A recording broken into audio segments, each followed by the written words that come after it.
السلام علیکم ورحمۃ اللہ وبرکاتہ۔ اللہم صلی علی محمد وآل محمد۔ میرے محترم سامعین، اہل حدیث طبقے کی طرف سے فقہ حنفی پہ عمل کرنے والوں پر ایک اعتراض کیا جاتا ہے کہ یہ جو دعا ہم پڑھتے ہیں نماز جنازہ کے اندر، اللہم اغفر لحینا ومیتنا وشاہدنا وغائبنا، اس پہ وہ لوگ اعتراض کرتے ہیں کہ یہ کہاں سے ثابت ہے؟ یہ تو ہے ہی نہیں، یہ تو جنازے کی دعا نہیں ہے نمبر ایک۔ اچھا، کیوں وہ کہتے ہیں؟ وہ اس لیے کہتے ہیں کہ اس میں تو میت کے لیے الفاظ ہی نہیں ہیں، یعنی خصوصی طور پر اس میت کے لیے ذکر ہوتا ایسا تو بیچ میں ہے نہیں۔ تو ہم پہلے یہ دکھائیں گے آپ کو کہ یہ کتنی روایات سے ثابت ہے، اور ان لوگوں کی یہ شرارت، کیونکہ ان کو ایک فقہ حنفی نظر آتی ہے کہ فقہ حنفی والے ایسے، امام ابو حنیفہ ایسے کرتے ہیں، ان کو تو روایات کا پتہ نہیں تھا۔ حیران ہوتا ہے بندہ کہ جو شخص 17 صحابہ کرام کی زیارت کر کے بیٹھا ہو، اور وہ اس کے بارے میں یہ کہتے ہیں کہ اس کو تو پتہ ہی نہیں کچھ۔ اب ہم چلتے ہیں، دیکھیں پہلی روایت میرے سامنے سنن ابی داؤد ہے۔ اچھا، اس کا حدیث نمبر ہے 3201۔ یہ آپ کے سامنے روایت اللہم اغفر لحینا ومیتنا وصغیرنا وکبیرنا وذکرنا وانثانا وشاہدنا وغائبنا، یعنی الفاظ آگے پیچھے ہو سکتے ہیں، مسئلہ نہیں ہے، کیونکہ ابھی میں آپ کو اور روایت بھی دکھاتا ہوں۔ اب یہ جناب سیدنا ابو ہریرہ بیان کرتے ہیں کہ رسول اللہ صلی اللہ علیہ وسلم نے ایک جنازے پر نماز پڑھی تو یوں دعا فرمائی۔ ٹھیک ہے، یہ دیکھیں، یہ وہ دعا ہے جو یہاں پہ لکھی ہوئی۔ اس کا اسٹیٹس کیا ہے؟ اسٹیٹس دیکھ لیتے ہیں اس کا۔ یہ دیکھیے، اس کا اسٹیٹس ہے صحیح، درجہ صحیح، تخریج دار الدعوہ سنن ترمذی الجنائز۔ ہم یہ سب آپ کو دکھاتے ہیں، اور یہ آپ صرف دیکھ لیجیے باب نمبر وغیرہ اس کا یہاں پہ کون سا ہے۔ اچھا، اس کے بعد ہم چلتے ہیں دوسری روایت کے اوپر۔ دوسری روایت سنن ترمذی کو دیکھ لیتے ہیں۔ سنن ترمذی کے سنن نسائی میں اس کا نمبر ہے 1988۔ دیکھتے ہیں کیا کہتے ہیں۔ اللہم اغفر لحینا ومیتنا وشاہدنا وغائبنا وذکرنا وانثانا وصغیرنا وکبیرنا۔ اچھا، اس کا اسٹیٹس کیا ہے؟ چلیے، اس کا اسٹیٹس ہے درجہ صحیح۔ ٹھیک ہو گیا؟ اب ہم آگے چلتے ہیں۔ کتنا آسان ہے کہہ دینا کہ جو فقہ حنفی والے، جو حنفی ہیں، وہ تو ان کو تو پتہ ہی کچھ نہیں۔ اللہ معاف دے، اللہ معاف کرے۔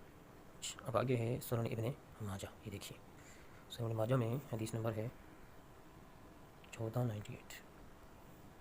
یہ دیکھیے، اللہم اغفر لحینا ومیتنا وشاہدنا وغائبنا وصغیرنا وکبیرنا وذکرنا وانثانا اللہم من احییتہ منا فاحیہ علی الاسلام۔ یہ بالکل وہی الفاظ ہیں جو ہم ادا کرتے ہیں، جو ہم پڑھتے ہیں۔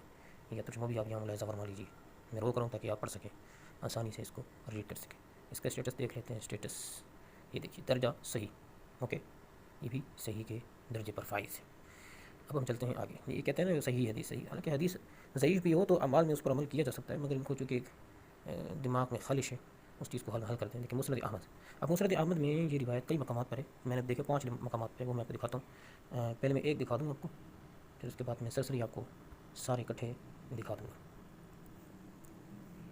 اچھا، کیا کہتے ہیں؟ اللہم اغفر لحینا ومیتنا وشاہدنا وغائبنا وصغیرنا وکبیرنا وذکرنا وانثانا اللہم من، یہ وہی الفاظ ہیں جو ہم ادا کرتے ہیں۔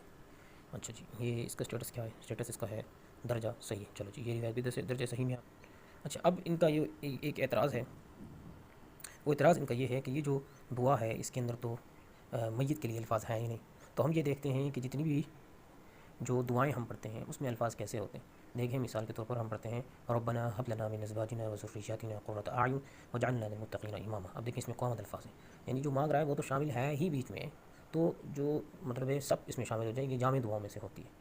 تو ہم تھوڑا سا سوچیں کہ ہم میت کو اٹھا کر لے کر آ رہے ہیں، تو میت تو یہ دعا کس لیے ہوگی؟ میت کے لیے ہی ہوگی۔ اب میت کو ہم میت کے سامنے رکھ کے، اور ایک نماز ہم پڑھ رہے ہیں جو کہ ہے اللہ کے لیے، لیکن اس کی مغفرت کس کے لیے؟ اس میت کے لیے ہی ہے، سب کچھ اسی کے لیے ہے، تو پھر اس میں الفاظ اس کے، تو وہ تو بیچ میں شامل ہو ہی گیا نا۔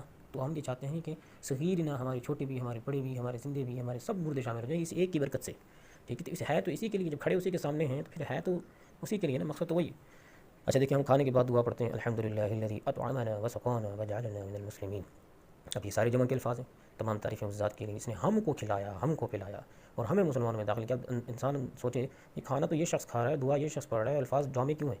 تو یہ کہ جو کھا رہا ہے وہ تو شامل ہے ہی بیچ میں ہے، لیکن اللہ تعالیٰ فرماتے ہیں سب بیچ میں آ جائیں۔ تو یہ دعاؤں کا کنسپٹ تھوڑا سا اس طرح سے ہے۔ اچھا، ایسے ہی ہم دعا پڑھتے ہیں اٹھنے کی الحمدللہ الذی احیانا بعدما اماتنا والیہ النشور۔ اب یہاں پہ دیکھیں، یہاں پہ جمع کے الفاظ ہیں، آپ میرے ترجمے بھی یقین نہ کریں تو آپ خود ترجمہ دیکھ لیں وہاں پر، تو اس میں کامن الفاظ ہیں، جس نے ہمیں زندہ کیا، یعنی دوبارہ سے ہمیں جگایا، ایک نیا دن ہمیں عطا فرمایا، بعدما اماتنا، ہماری روح نکل گئی تھی وہ اس کو واپس لوٹایا، مطلب یہ میں مفہوم کر رہا ہوں۔ تو اب آپ اندازہ کریں محترم کہ یہاں پہ کس طرح ایک سنی کو، ایک حنفی کو گمراہ کیا جاتا ہے کہ جو روایات آپ پڑھتے ہیں وہ تو حدیثوں سے ثابت ہی نہیں ہے۔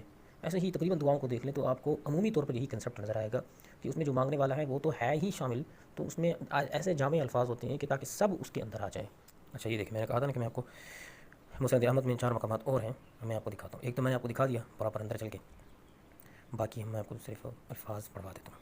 یہ دیکھیں، اللہم اغفر لی، یہ وہی روایت جو ہم نے وہاں تلاش کی تھی، ٹھیک ہے، 87 95، یہ ہم نے وہیں تلاش کی تھی۔ اس کے علاوہ بھی میں نے کہا تھا 5 مقامات پہ اور بھی ہے، تو صرف میں آپ کو دکھا دیتا ہوں، پھر اس میں سے کوئی ایک نکال بھی لیتے ہیں۔ دیکھیں وہ کیا، یہ دیکھیں، یہ کٹھی 4 مقامات پہ، اللہم اغفر لی حینا، اللہم اغفر لی حینا، اللہم اغفر لی حینا۔ یہ دیکھیں 1 2، یہ عین مطابق کے بالکل نیچے دیکھیں، 3 4، ٹھیک ہے، اور ایک وہ 5۔ اس میں سے کسی ایک کو ہم کلک کر لیتے ہیں، مثلا یہ میں نے کلک کر لی۔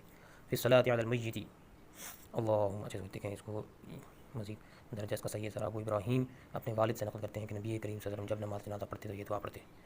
اللہ اکبر، دیکھیں کتنا کلیئر ہو گئی بات۔ یہ دیکھیں اگلی روایت یہ ہے، اللہم اغفر لی، پھر یہ دیکھیں اس کے آگے پھر آگے اللہم اغفر لی حینا و میتنا۔ یہ ساری تو یہ سب کچھ ثابت ہے، تو بس اللہ تعالیٰ شریر لوگوں سے حفاظت فرمائے، یہ صرف اور صرف شرارت ہوتی ہے اور کچھ بھی